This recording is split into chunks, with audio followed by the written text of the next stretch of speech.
दोस्तों all exam guide गुरु के YouTube channel पर आप सभी का मैं सुजीत पांडे बहुत बहुत स्वागत करता हूं। तो रक्त स्कंदन में कौन सा विटामिन क्रियाशील होता है? तो रक्त स्कंदन के समय विटामिन के क्रियाशील होता है। क्वेश्चन नंबर 2 देखिए, 13 से 15 वर्ष के बालक तथा बालिकाओं में विटामिन ए की दैनिक आवश्यकता कितनी होती है? तो कम से कम 60 मिलीग्राम आपको विटामिन ए की जरूरत है यदि आप 13 से 15 साल के हो। दोस्तों आपको बता दूं, आप लोग गवर्नमेंट एग्जाम की तैयारी कर रहे हो, मोबाइल कंटिन्यू देखते हैं, किताबें पढ़ते हैं, लैपटॉप कंप्यूटर चलाते हैं। दोस्तों आपको विटामिन ए का खास तौर पर ध्यान रखना, एक विटामिन ए का ध्यान रखना है। मैं अपनी तरफ से सजेशन दे रहा हूँ, मेरे जो छोटे भाई बहन हैं वो तैयारी कर रहे हैं, उनको क्या क्या दिक्कत आ रही है। और एक विटामिन डी, मतलब आपको रोज धूप में थोड़ा बहुत बैठना है, या फिर आपकी कमर दर्द स्टार्ट हो जाएगी, कमर में प्रॉब्लम होने लगेगी विटामिन डी के कारण, कमी के कारण, या फिर आपको विटामिन ए नहीं लगेगी तो चश्मा लग जाएगा, आंखों से धुंधला दिखाई देने लगेगा। ये 2 विटामिन लेने ही लेने, धूप में बैठना है 15 मिनट, साथ ही साथ कोशिश करो गाजर वगैरह खाओ जिसमें विटामिन ए रहता है, उसको कंटिन्यू खाते चलो। आपको आगे ये भी बताऊंगा किस विटामिन से, किस फल से खाने से कौन सा विटामिन मिलता है, या किस चीज़ को खाने से कौन सा विटामिन मिलता है। ठीक है, चलो क्वेश्चन नंबर 3 देखिए, अंकुरित गेहूं में कौन सा विटामिन पाया जाता है? तो यदि आप गेहूं अंकुरित है तो विटामिन ई पाया जाता है अंकुरित गेहूं में, याद रखिएगा। अगला क्वेश्चन देखिए, आंख की स्वस्थता के लिए कौन सा विटामिन जरूरी है? अभी मैंने आपको डिटेल में बताया, विटामिन ए का सेवन बहुत जरूरी है आंख की स्वस्थता के लिए। पानी नहीं तो सूखता जाएगा आंख का, बोलते हैं ना आंख का पानी सूख गया, कमजोर हो गई आंखें। एक कठोर परिश्रम करने वाले पुरुष को दैनिक ऊर्जा की कितनी आवश्यकता होती है? तो ऊर्जा को किस में मापते हैं? कैलोरी में मापते हैं। तो आपकी कम से कम 4000 किलो कैलोरी चाहिए, जो बिल्कुल कठोर परिश्रम करते हैं, जैसे कि आपके मजदूर भाई लोग हो गए उन लोगों को। एपिलेप्सी रोग का संबंध किससे है? तो एपिलेप्सी रोग का संबंध नाड़ी संस्थान से है। ये क्वेश्चन एग्जाम में आया है।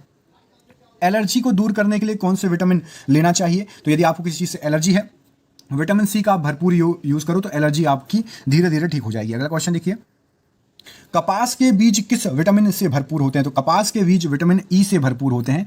यहां पर विटामिन ई सही आंसर है। अगला क्वेश्चन देखिए, किस विटामिन की कमी से मसूड़ों में रक्त आता है और दांत हिलने लगते हैं? तो यदि आप विटामिन सी कम खाओगे तो आपके मसूड़ों से रक्त आने लगेगा, दांत हिलने लगेगा, याद रखिएगा। इसको कौन सा रोग बोलते हैं आगे वो भी बताऊंगा आपको। ठीक है, चलिए, किस विटामिन की कमी से श्वास नली तथा पाचक नली की उपकलाएं रुग्ण हो जाती हैं? तो विटामिन ए यदि आप कम लोगे तो श्वास नली और पाचक नली में यह प्रॉब्लम आ जाएगी। क्वेश्चन नंबर अगला देखिए, किस विटामिन की कमी से होंठ, जीभ और त्वचा में रूखापन रहेगा? तो यदि आपके होंठ, जीभ और त्वचा में रूखापन ज्यादा रहता है तो विटामिन B2 की कमी है आपके शरीर में, याद रखिएगा। अगला क्वेश्चन देखिए, किस विटामिन की कमी से जीरोप्थैलेमिया के से नामक रोग हो जाता है? बताइए, जीरोप्थैलेमिया रोग किस विटामिन की कमी से होता है? तो ये होता है आपका विटामिन ए की कमी हो आपके शरीर में। तो अगला क्वेश्चन देखिए, किस विटामिन की कमी से नपुंसकता आती है? तो यदि विटामिन ई की कमी होगी तो नपुंसकता आएगी, याद रखिएगा। अगला क्वेश्चन देखिए, इसमें पूछा गया है किस विटामिन की कमी से पेलाग्रा रोग होता है? तो पेलाग्रा रोग संबंधित है, ये रोग पढ़ लीजिए और ये विटामिन B5 पढ़ लीजिए। अगला क्वेश्चन देखिए, किस विटामिन की कमी से बाल झड़ते हैं? तो बायोटीन, जिसको आप H बोलते हो, विटामिन H बायोटीन, इसकी कमी से बाल झड़ते हैं। अगला क्वेश्चन देखिए, किस विटामिन की कमी से स्कर्वी रोग होता है? तो विटामिन सी की कमी से आपका स्कर्वी रोग हो सकता है, आपको याद रखिएगा। अगला क्वेश्चन देखिए, किस विटामिन को पेलाग्रा निरोधी कहा जाता है? तो विटामिन B5, जिसकी कमी से होगा उसी को कहा जाएगा पेलाग्रा निरोधी, विटामिन B5 को। किस विटामिन को प्रजनन विटामिन भी कहते हैं? तो विटामिन ई, आपको बताया था थोड़ी देर पहले कि नपुंसकता की दिक्कत भी आती है, विटामिन ई जो है प्रजनन विटामिन भी कहा जाता है। अगला क्वेश्चन देखिए, किस विटामिन का रासायनिक नाम राइबोफ्लेविन है? बताइए। तो विटामिन B2 का नाम है राइबोफ्लेविन। अगला क्वेश्चन देखिए, ये रहा आपकी स्क्रीन पर, इसमें आपसे पूछा गया है किस विटामिन को हार्मोन समझा जाता है? तो वही विटामिन डी जो कि आपको सूर्य की किरणों से भी मिलता है। त्वचा, हमारे शरीर की त्वचा एक ऐसी चीज है जो कि खुद विटामिन का निर्माण करती है। किस विटामिन का निर्माण करती है? विटामिन डी का। किसके थ्रू? धूप के थ्रू, है ना, त्वचा। किस विटामिन में कोबाल्ट होता है? तो विटामिन B12 में कोबाल्ट होता है, याद रखिएगा। ये एग्जाम में कई बार पूछा गया क्वेश्चन है। अगला क्वेश्चन देखिए, किस विटामिन की कमी से बेरी बेरी रोग होता है? तो विटामिन B1 की यदि कमी है तो आपको बेरी बेरी रोग हो जाएगा। अगला क्वेश्चन देखिए, किसी सब्जी से प्राप्त ना होने वाला विटामिन कौन सा है? तो विटामिन डी जो है वो सब्जियों से प्राप्त नहीं होता। विटामिन डी किस किस से प्राप्त होता है आपको लास्ट में पूरा चार्ट बना के बताऊंगा मैं, टेंशन ना लो, है ना, पूरा वीडियो जरूर देखना। किसको रक्षात्मक पोषक तत्व कहा जाता है? तो विटामिन को रक्षात्मक पोषक तत्व कहा जाता है। वेरी इंपॉर्टेंट क्वेश्चन, ये क्वेश्चन अभी एनटीपीसी में पूछा जा चुका है, मैंने एनटीपीसी से उठाया ये क्वेश्चन। अगला क्वेश्चन देखिए, कौन कौन से विटामिन जल में घुलनशील होते हैं? तो विटामिन बी और विटामिन सी जल में घुलनशील होता है। अगला क्वेश्चन देखिए, कौन सा विटामिन किसी भी सब्जी में नहीं पाया जाता? अभी मैंने आपको बता दिया, विटामिन डी किसी भी सब्जी में नहीं पाया जाता है। कौन सा विटामिन खट्टे फलों में पाया जाता है? तो बिल्कुल इजी क्वेश्चन है ये, विटामिन सी खट्टे फलों में पाया जाता है। कौन सा विटामिन घाव भरने में सहायक होता है, ये इंपॉर्टेंट है। यहां पर लोग सोचते हैं कि रक्त का थक्का विटामिन के से जमता है, तो यहां पर विटामिन के लगा देते हैं। यदि आपको कोई घाव हो गया हो, थक्का तो जम जाएगा लेकिन घाव भरेगा कैसे, मोस्ट इंपॉर्टेंट क्वेश्चन है ये। विटामिन सी की टैबलेट चलेंगी आपकी, उससे धीरे धीरे करके आपका घाव भर जाएगा, याद रखना, ठीक है। अगला क्वेश्चन देखिए, कौन सा विटामिन चर्म रोग को स्वस्थ करने में लिए जरूरी है, तो वही घाव भर देगा, या चमड़ी का कोई रोग हो जाएगा विटामिन सी, या एलर्जी हो जाएगी तो भी विटामिन सी, या फिर फंगल इन्फेक्शन हो जाएगा तो भी विटामिन सी। समझ में आ गया। कौन सा विटामिन पानी में घुलनशील होता है, तो विटामिन बी पानी में घुलनशील होता है। अगला क्वेश्चन देखिए, कौन सा विटामिन प्रोटीन और अम्लों का उपापचय में महत्वपूर्ण भूमिका निभाता है, तो विटामिन B6 जो है प्रोटीन और अम्लों के उपापचय में महत्वपूर्ण भूमिका निभाता है। अगला क्वेश्चन देखिए, कौन सा विटामिन हड्डियों को मजबूती प्रदान करने के लिए सहायक होता है, तो विटामिन डी जो है हड्डियों को मजबूती प्रदान करने के लिए सहायक होता है, याद रखिएगा। अगला क्वेश्चन देखिए, खट्टे रसदार फलों में कौन सा विटामिन पाया जाता है, तो विटामिन सी पाया जाता है। खट्टा मतलब विटामिन सी, ये सबको पता है, बचपन से पढ़ते आ रहे हो। ये लो विटामिन ए का स्रोत। गाजर नहीं आता तो पपीता आपका आ जाता है हर मौसम, तो गाजर या पपीता खाने लगो यदि आंखें सही रखनी है। विटामिन ए होता है गाजर और पपीता में भरपूर, ठीक है। अगला क्वेश्चन देखो, गोल्डन धान में किस विटामिन की सर्वाधिक मात्रा होती है, तो आपकी जो गोल्डन धान होती है मतलब पीले से चावल, सुनहरे धान होता है, सुनहरा धान, उसमें क्या रहता है आपका धान, क्या है चावल ही निकलती है ना धान से, तो विटामिन ए रहता है। अगला क्वेश्चन देखिए, छिली हुई सब्जियों को धोने से, यदि आप छिली हुई सब्जियों को धो देंगे तो कौन सा विटामिन निकल जाएगा उनमें से, तो विटामिन सी निकल जाएगा, याद रखना, ठीक है, बह जाएगा, क्योंकि पानी में घुलनशील रहता है। आप सब्जियों को धोगे तो वो उस पानी में घुल के और निकल जाएगा, ठीक है। समझ में आ रहा है, बिल्कुल सिंपल कॉन्सेप्ट है, कोई दिमाग वाली बात नहीं है। किस विटामिन में कोबाल्ट होता है, तो विटामिन B12 में कोबाल्ट पाया जाता है, याद रखना।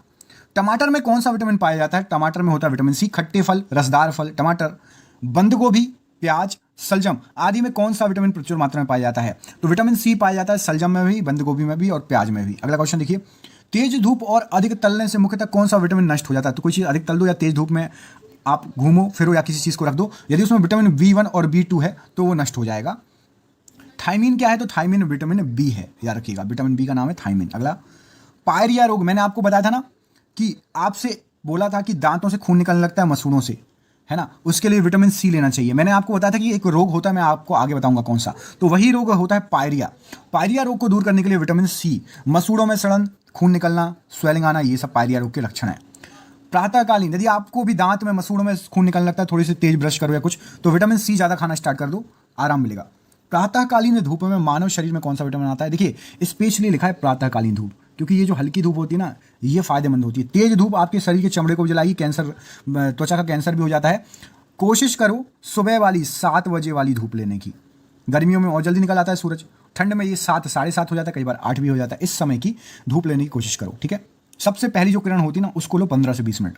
तो प्रातःकालीन धूप में मानव शरीर में कौन सा विटामिन उत्पन्न होगा, तो विटामिन डी उत्पन्न होगा। बच्चों में अंगों की अस्थियां और विटामिन की कमी से मुड़ जाती हैं, सिंपल सी बात है, हड्डियां वगैरह कमजोर हो जाती हैं ना विटामिन डी की कमी के कारण, तो बच्चों में भी जो अस्थियां रहती हैं यदि मुड़ रही हैं तो विटामिन डी की कमी बच्चों में। ब्रोंकाइटिस रोग के उपचार में कौन सा विटामिन लेना चाहिए, तो विटामिन सी लेना चाहिए यदि ब्रोंकाइटिस रोग हो गया है आपको। तो अगला क्वेश्चन देखिए, मछलियों के यकृत तेल में कौन सा विटामिन प्रचुर मात्रा में होता है, तो मछलियों के यकृत में एक तो सूर्य से मिलता है और दूसरा ये है विटामिन डी का स्रोत, मछलियों के यकृत में मिलता है। नॉनवेज, मनुष्य के लिए कैल्शियम की दैनिक आवश्यकता कितनी होती है, तो कैल्शियम आपको 1.2 kg रोज आपको चाहिए, आपके शरीर को दैनिक आवश्यकता है। मानव शरीर में रक्त का थक्का किस विटामिन से जमता है, तो ये तो बचपन से पढ़ते आ रहे हो, विटामिन के से जमता है, ठीक है। मानव शरीर में विटामिन ए देखिए कहाँ संचित होता है, यदि आप विटामिन ज़्यादा खाते हो ना तो संचित होते जाता है, कहाँ पर, आपके यकृत में संचित हो जाएगा। अब यहाँ से हम स्टार्ट कर रहे हैं आपको विटामिन के नाम और उनके स्रोत, तो आपको जिसकी भी कमी लग रही हो तो आप उसके स्रोत वाली चीज़ें खाते रहो, और खाना भी नहीं है, एग्जाम में पूछा जाता है तो याद भी करना है। विटामिन ए किस किस में पाया जाता है, दूध, अंडा, पनीर, हरी साग सब्जी और मछली का यकृत तेल, ये आपको बताई था मैंने, ठीक है। और हरी साग सब्जी और फल में सबसे ज़्यादा क्या है, गाजर और पपीता, है ना। अगला क्वेश्चन देखो, विटामिन B1 मूंगफली में, तिल में, सूखी मिर्च में, बिना धुली दाल में, यकृत में, अंडे में और सब्जियों में। अगला देखिए, विटामिन B2 खमीर में, कलेजी में, मांस में, हरी सब्जियों में और दूध में विटामिन B2। अगला देखिए, विटामिन B3 तो मांस, मूंगफली, आलू, टमाटर और पत्ती वाली सब्जियां। अगला क्वेश्चन देखिए, विटामिन B5 तो मांस, दूध, मूंगफली, गन्ना और टमाटर में पाया जाता है B5। अगला क्वेश्चन, B6 तो यकृत में पाया जाता है, मांस में पाया जाता है और अनाज में पाया जाता है। B7 मांस, अंडा, यकृत और दूध। विटामिन B11 दाल, यकृत, सब्जियां, अंडा और सेम, ठीक है। B12 मांस, कलेजी और दूध में विटामिन B12 पाया जाता है। विटामिन C तो नींबू, संतरा खट्टे और रसदार, है ना, नींबू, संतरा, नारंगी, टमाटर खट्टे फल, मिर्च में भी थोड़ा थोड़ा होता है और अंकुरित अनाज में। विटामिन D, देखिए D एक तो आपको सूर्य का प्रकाश, दूसरा मछली का यकृत, थोड़ा सा तेल में, थोड़ा सा दूध में, थोड़ा बहुत अंडे में। विटामिन E पाया जाता है पत्ती वाली सब्जियां, दूध, मक्खन, अंकुरित गेहूं और वनस्पति तेल, इसमें आपका विटामिन E पाया जाता है। विटामिन K किसमें पाया जाता है?